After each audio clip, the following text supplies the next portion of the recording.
Hey guys, thank you for joining us again on our show, Diaspora Life show. Last week, we presented the first part in a three-part series of the consultative meeting between the diaspora and Kongamano la Mageuzi, a civil society grouping that claims to speak for the Kenyan common man. Today, we present the second part of that meeting. Welcome. I know that Jero has to go, so I'm going to give her the floor now. Given, I mean, you've had you've had the luxury, if I may put it that way, of living in the diaspora, working with the diaspora, and seeing how it is. You've actually fundraised a lot from your previous jobs at the United Nations, but with other international organizations. But you've also been fundraising for work that you've been doing on humanitarian, which can be mobilized into political space. So I'll give you the floor, Jero, and then we'll go to Nduko and Lucia just to be able to respond to some of the issues, very good issues that Nathan has raised. He has been much gentler than he is with us on WhatsApp, I must say. Thanks so much, Roslyn. Thank you for your input so far. Really interesting to listen to John and also Nathan. And you know, Nathan is talking about numbers, and I agree with you because I just saw a tweet which came in earlier on today from Ahmed Nasir, Grand Mullah, and he said about DP Ruto. He said if DP Ruto's meteoric rise, mass hysterical mobilization of the citizenry, and coalition building continues on its current steep upward trajectory, he will by April 2021 attain a critical mass whereby his projected vote in 2022 will be unassailable, a rigging-proof level.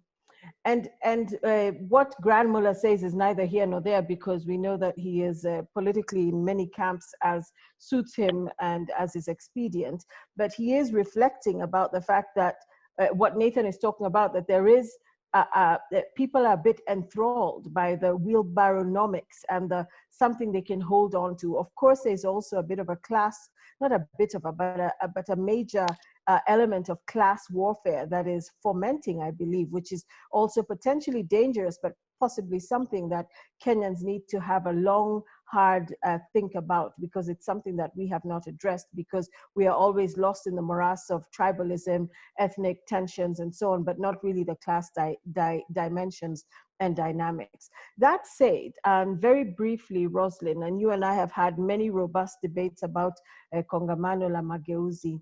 I am a Kenyan who supports what Kongamano la Mageuzi stands for. I'm here, obviously, so I'm an ally.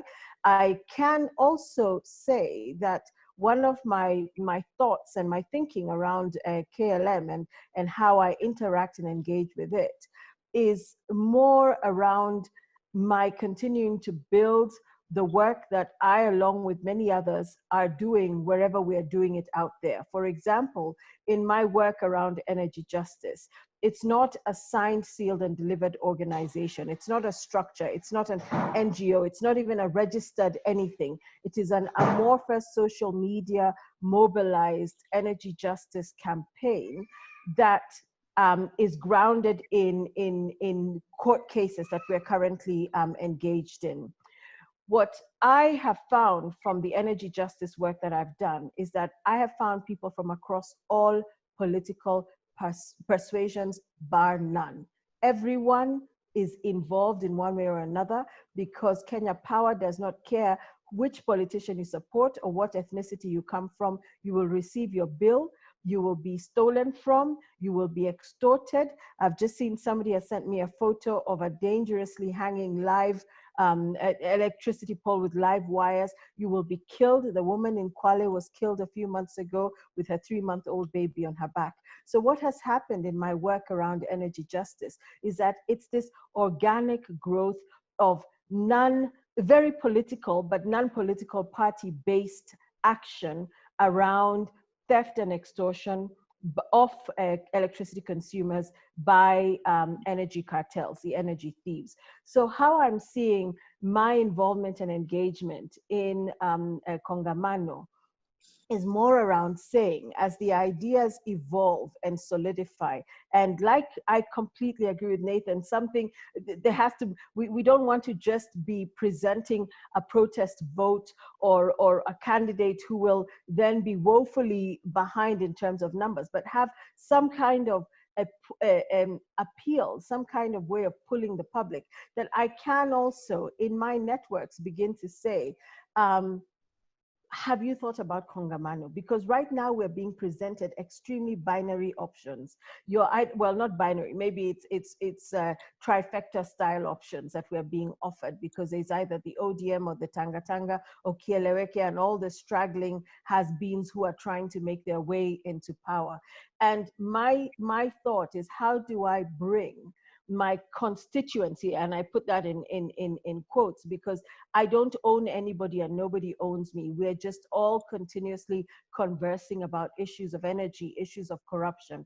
How do I direct this stream of Wakenya with whom I have worked and campaigned alongside for the better part of 3 years now? How can we tell them that actually, politically speaking, it doesn't have to be the has-beens. It doesn't have to be the hustler politics or the Kieleweke politics. We have an alternative here, Kongamano. We have a way that we are looking at politics, at society in Kenya that is refreshing, that is different, that is revolutionary. And so my take on this whole conversation, and I'm so glad that Diaspora is also involved in this conversation, is those of us who are working will just continue to work organically, fluidly. And at the moment, the stream, because I have this visual that we are numerous streams heading down towards the Indian Ocean, and eventually we will form slightly bigger streams and eventually converge and form a mighty river that will be unstoppable. And if this mighty river is Kongamano, let the streams as we are working continue to work. And when the point of convergence happens, we will converge and bring our influence, our networks to bear. That said, there's a simultaneity of action. It's not a question of I will just work on my own and then at some point I will see when to jump into Kongamano. No, it's about continuing this conversation. And that's why I'm grateful that you invited me to join you, even though I'm not in quotes signed, sealed, and delivered in that sense. But I am part of the conversation because everything that Kongamano stands for, I stand for too. So that would be my input. And even issues of humanity and Humanity Kenya, even though John says, yes, the action was draconian and swift to curtail the spread of COVID, not swift enough to stop me from catching it, but it was swift and draconian. It still had a devastating socioeconomic impact on the lives and livelihoods of Kenyans. And this humanitarian approach, this humanity, this saying we have to be compassionate. There's the mama in Voi who has been living in a hollowed out tree, the baobab tree that had fallen for weeks now, and it takes social media to raise or to raise an awareness, and the campaign begins to see how to make sure she has a house and how to make sure she has basic provisions. Humanity Kenya has fed into that initiative as well. So the work I'm doing on humanitarianism is also an important piece, and it's also without a constituency that is politically polarized. Because if you have no money, you have no money. It doesn't matter, because your favorite politician is not coming to pay your electricity bill or to pay your rent or to make sure you have medical support as needed. So I will just keep doing what I'm doing with my shall I say, organic, amorphous, diffuse, social media-based action, which is still then grounded in real people, because I may be on my Twitter page, but I'm a real person. I'm a mother trying to make sure that my kids have food on the table, grappling with the idea of my high schoolers going back to school and whether this even makes sense in the first instance. I'm somebody worrying about my business shutting down if next week the president again appears and says we have curfews, we have lockdowns, what's going to happen? So we are on the other end of our social media handles, our phones and our laptops. We are real human beings grappling with the reality. So I really want to extend my support to Kongamano and say I'm with you. I keep doing what I'm doing. And as the time is right, organically, we shall all converge and form this unstoppable river. Thank you so much. Oh, thank you very much, Jero. Once you speak so eloquently, I can't say anything more onto it. And you'll be hearing from either John or Nduko very, very, very, very soon about your role in Kongamano. But on that note, over to you, Nduko. The reason actually I wanted to hear Funduko to also speak is he's one of those who has also run for office before as a member of parliament, sought the seat of Nyaribari Masaba, if I'm not wrong, on that one. So, you know, we'll be glad to hear your voice when you are able to speak. But Lucia, are you able to speak a little bit about the branding of KLM? What KLM is trying to do in terms of its outreach.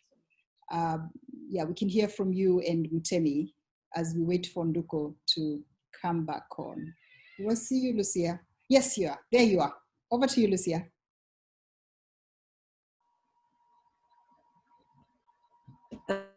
Okay. Hi. I hope you guys can hear me. It's Yeah. I'm Lucia Ayala. I think you've all met me or a video of me somewhere. So I'm a member of the communications team in Kongamano la Mageuzi. And thank you for the opportunity to speak about branding. Whatever I miss, I'd like Kiama to fill in for me kindly after I'm done. So on the issue of branding, you'll notice our logo has multiple hands in the middle. And this is because we wanted to speak on the spirit of Ubuntu. We want to bring back the spirit of Ubuntu, which basically just defines us as Africans. Also, we realized that we have to communicate to a generation that's younger. My generation, Generation Y and Generation Z. And the image of Wanjiku that we currently have, which is supposed to represent the common Mwananchi, does not reflect who I am as a person, because it's an old woman with a headscarf and carrying a kiondo.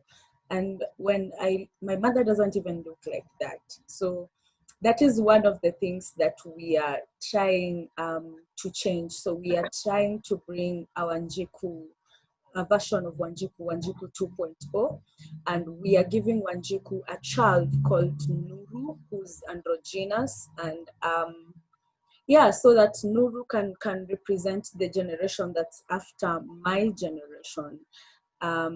We want to appeal to these young people because they are making up the bulk of first-time voters in 2022. And they don't know the history of the struggle for multipartyism. They don't know the history of the struggle for the new constitution that we currently have. Someone said when you talk about the final liberation, Generation Z will actually think it's an app on a phone. So these are the people that we are trying to appeal to. So we are trying to bring an imagery that they can relate to. We are trying to use a language and channels of communicating that they can relate to.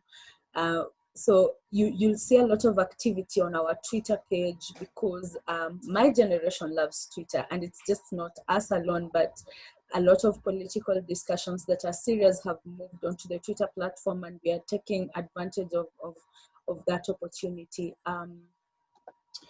So we are also trying to look into data analytics to help us with our messaging, which is supposed to also help us get the branding out there a lot. I don't know what else I'm missing, but I'd like Kiama to help me on this one from this point. Great, thanks, Lucia. You know what they call us, my compatriots in the diaspora. Lucia, Aliyah, and others call us dinosaurs. They call us Wakongwe. They call us ancestors. And so anytime we're trying to organize a press conference, they say, you know, a press conference at Fungamano, that is so 1990s.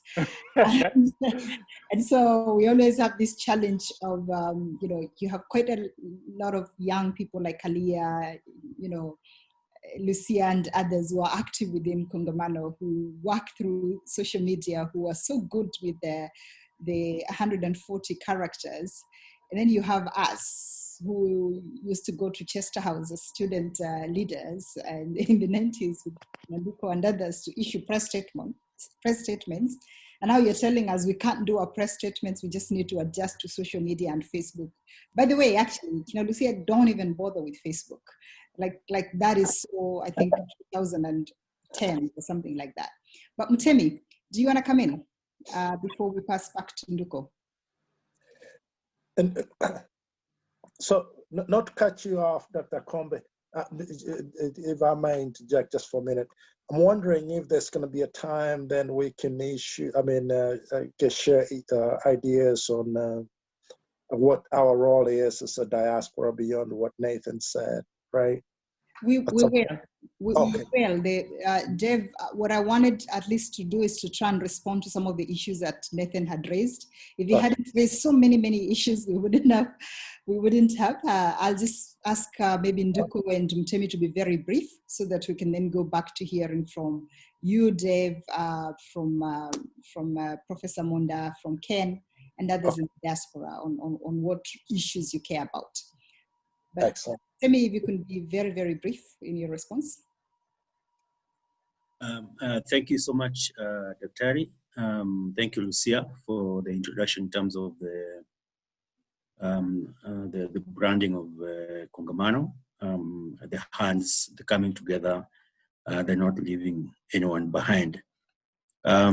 Nathan spoke to, Nathan and then John. John spoke to a system that he was part of that was working.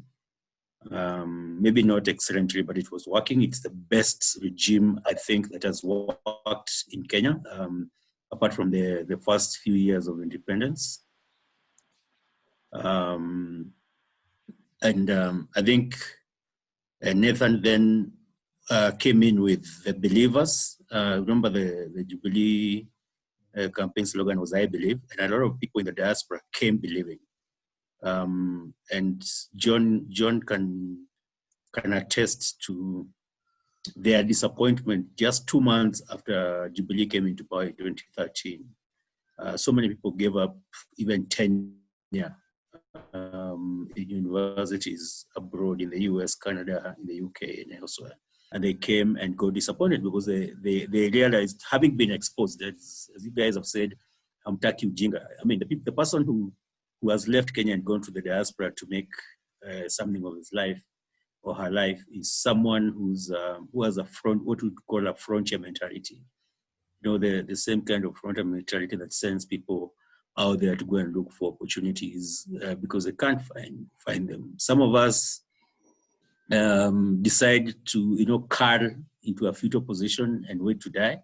You guys, you decided you cannot just sit and do nothing. So you left the country at a huge cost. Then I think by the time you guys were leaving, it was very hard to leave Kenya, first of all. And to see, the kind of shenanigans you have to go through even to invest. We know that you're being conned not only by maybe the people let's say you're trying to invest back home or buy some land, build a house, or that kind of thing, and then even your own relatives disappear with your money, or people con you, your own brothers and sisters, sometimes even your parents, and that is what I call arrested development of this country, of Kenya. The fact that you have a state, a society that does not even appreciate the hard work that you have to go and do out there. And then when you're sending that money, they just want you to send them the money and then they can spend the money. And what Kongamano is aspiring, the thinking that you're bringing together. You can see, you know, we are people who have been through this. Nathan is talking about a system that he was part of a system that started failing. John was part of a system that was working. A lot of you, I think, were born when the Kenyan system was working, and then it started failing during Moi's time. And then you've been out there and you've seen what happens, what you can achieve when systems work. And there's no reason why Kenyans cannot put their thoughts together, their experiences together, their experience together, not just sending money. You know, 300 billion. If you send 300 billion, which is what we lose to corruption we used to lose actually during Kibaki's time. Now it's double that. During Uhuru's time, you're losing 600 billion every year. And the people in the diaspora are cushioning half of that. What if we could, that money, you know, that we lose to corruption could go to providing the necessary social services, you know, security, education,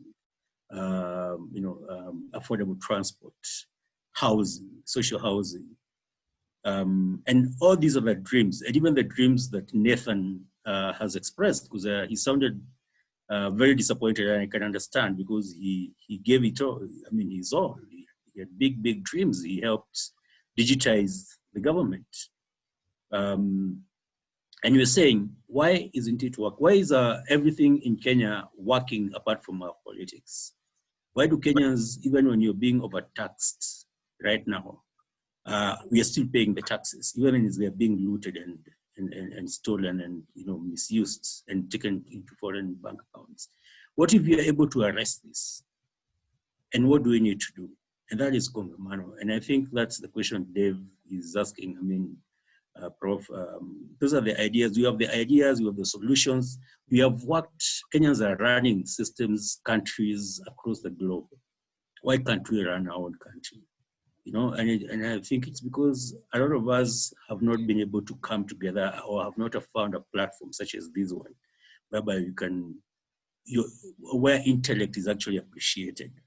You know, because we have systems, we have a system, a regime that, you know, I mean, you can see the campaigns that are being done of wheelbarrows and that kind of thing, anti-intellectual regime that it does not appreciate the capital, the intellect of Kenyans, and what it can contribute to building our society.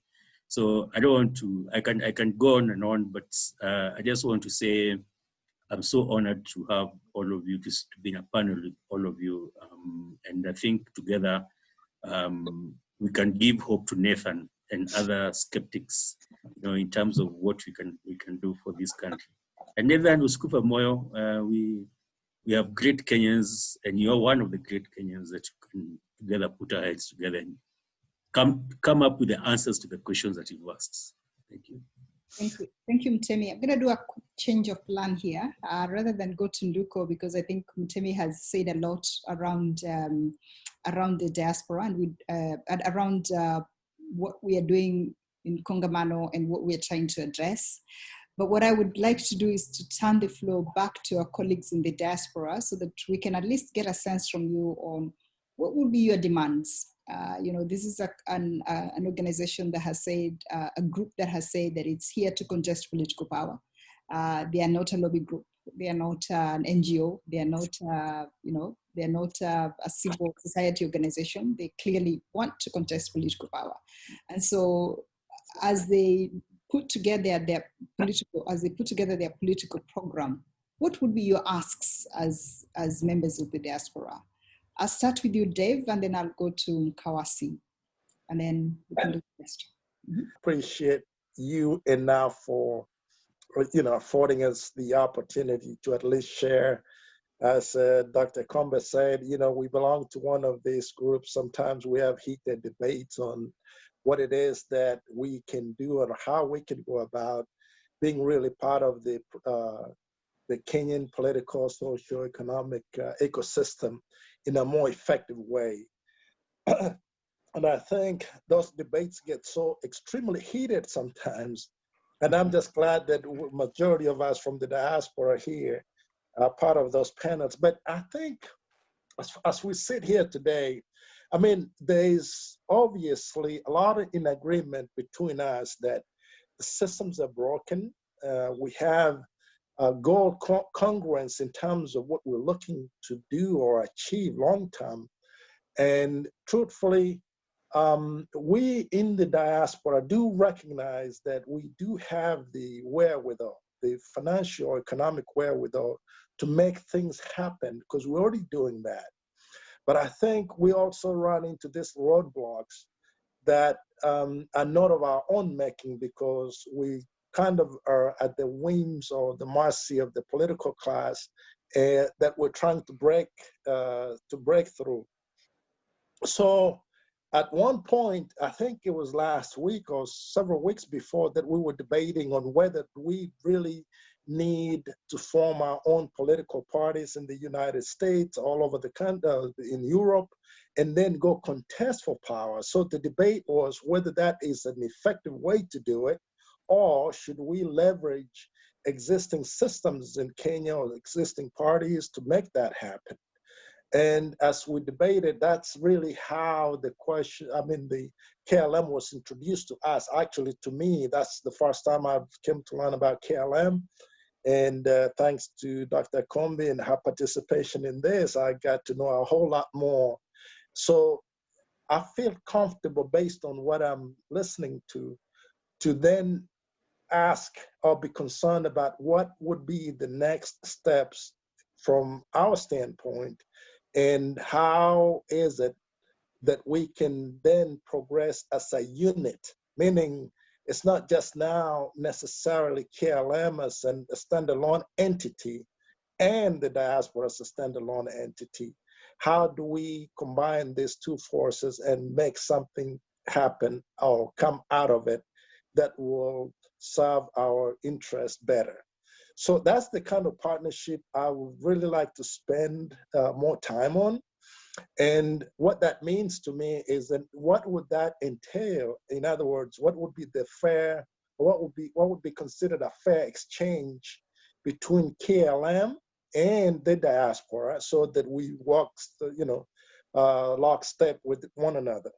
So I'm thinking of actionable items. One of the things that has been raised here, I think Nathan spoke of that, and a few of you guys did also, is that how do we make those things happen? We do know that messaging is going to be a big part of this, right? We have an agenda. We have, personally, I'm not looking for political power. Let's just put that to the side. But I'm very, very interested in fair governance or better governance, like I'm sure most of you, or if not all of you, are. So how then do we make KLM and the diaspora, or those of us in the diaspora will work with you guys to effect that, whether it means maybe sponsoring some of you to candidature, some in the diaspora that are interested in running for office. We want to be a part of that. And let me just start by saying that one way that we think we can make an impact, or we would like to get your help on, those of you in the ground in Kenya, obviously, is to get us on the ballot.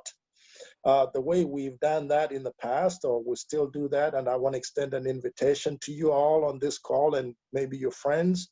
We've developed a coalition of the diaspora. I am the chairman of AKIDO. It's called the Association of Kenyan Diaspora Organizations. And one of the things that we do, or some of the things we do, but the key one is at least once a year, we hold a Diaspora Conference where we try to articulate these issues that we're talking about now. So we were supposed to have one this last September. We missed it because of COVID. We've rescheduled it for next June in Seattle, Washington. If any of you is interested, hoping that the COVID won't be an issue at that point, please get with me, and let's see if we can extend that collaboration or corroboration between us at that end. But in the meantime, we want to grow that. But the second part of it, of course, is how best to do expand or support our agenda that will take money.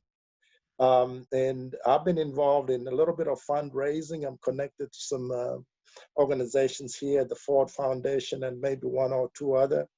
but we've not been able to really, as a diaspora, articulate ourselves to these entities that are interested in African governance in a way that they would support us.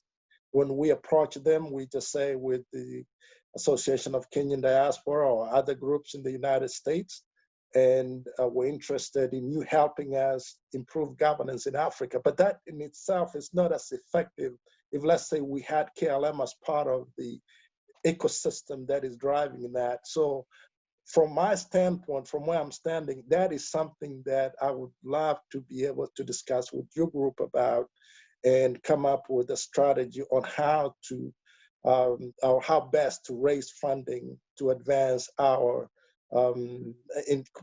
political interest. And finally, on this one, I think we all know that, you know, unless and until we change how our economy, our diaspora economy is structured, right? In other words, we're very, what I consider to be disjointed. In other words, we send $100 here, somebody else sends another 100, and in the aggregate, it's that 300 billion we talk about, but really it can be more organized in a way that we have much more leverage politically. So what we've started with something we've been working on for some time now is to really get our economy reconstituted as a diaspora, have a more organized way to channel, have a framework set up where we can channel our investments, how we send it, because then, just like the Israelis or the Indians or even the Chinese, we will have more say-so. So we have, you know, that setup going, and it's still ongoing up until COVID. But we want you guys on this panel, especially those of you in Kenya, to also think in those terms and what partnerships we can develop in that sense. That's all we were able to bring you today. Please join us again next week to present the third and last part in this series. See you again next week.